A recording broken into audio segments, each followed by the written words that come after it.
I'm forced to own up. I'm a man as says what he thinks. Take last Saturday.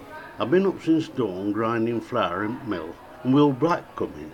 Big surly bloke, runs a tavern in Mansfield. I'm bagging up his flour, and he's stood there watching me like an hawk. Now, you ask anyone in Mansfield about me, they'll tell you you'll not find a fairer trader than John Cockle. I've ground flour for 20 years, and never so much as a grain short. There'll be tuppence, I says. Well, he went that red, I thought he were going to choke. How much, he says. You heard, I says. At least I charge a fair price for what I do. Meaning your name's a byword round here for short measures. Well, it's only truth. He never fills his quart pots up to the brim. He's always a good inch short.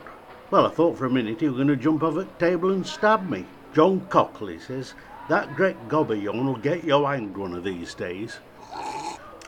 Well, that night, I was in the mill supping a drop of ale when I heard it. It had been chucking it down all night, and at first I thought it was just another thunderclap. But it wasn't. It was somebody banging on the door fit to break it. Robbers, I thought. Woods are swarming with 'em. Let 'em in, they'll slit your throat for a farthing. And again, or if it was someone lost and I let 'em die of a fever. So I drew my dagger, just in case, and opened the door. He were a big bloke, good head taller than me. But he didn't look like a robber. Well dressed in woolen cloth and all. Rich merchant, I says to me sen. Any road, I reckoned it was safe enough to let him in. I got separated from the rest of the party, he says. But I could tell from how he spoke as he weren't from round here. London happened. Well, seems they were making for Nottingham and got lost. Well, it's easy done in bad weather.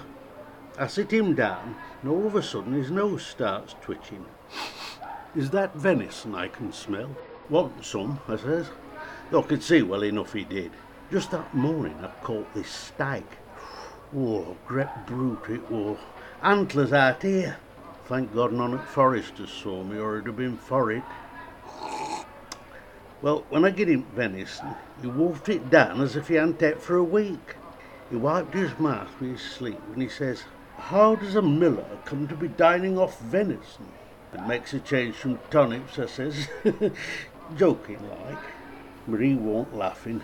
You know all deer in Sherwood Forest belong to the king. Well, I won't go to take lessons from the likes of him. He's a rich man, I says. He can spare one stag for a poor subject. Well, that soon got him on his high horse. The king could have you hanged for poaching, he says. That's bullies for you, I says. He knows nought and he cares less. I thought he were going to choke.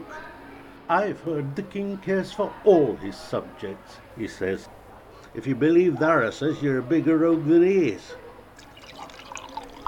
Well, that really got to him. I could see his hand moving to his dagger.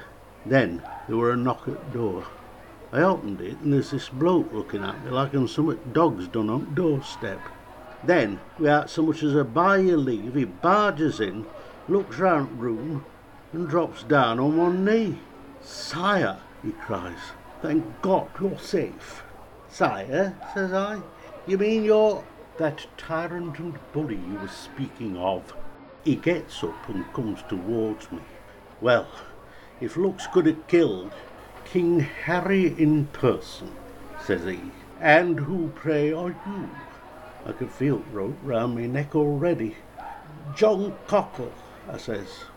You already know I could have you hanged for poaching the king's deer, don't you? Says he. I says, you knew it were poached, but it didn't stop you eating it, did it? Well, he stood there, looking as if roof had just fell on his head. Then he says to t'other bloke, what should be done with him, Sir Richard? Kill the insolent wretch. Give me your sword, says King. Then to me he says, kneel. Well, I was kneeling there, eyes tight shut, waiting for him to cut me head off, when I feel a tap on each shoulder. Arise, Sir John Cockle. Well, t'other Sir Richard got right mad at this. Kill him, sire, he shouts. You go and flatter someone else, said the king. Then to me he says, "At last I've met a subject who's not afraid to tell me the truth. I wish there were more like you, Cockle.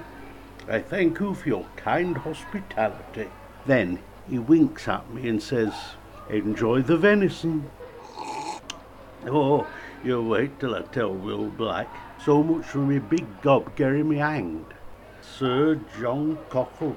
For I bet next time I go in that tavern of his, he still gives me short measures.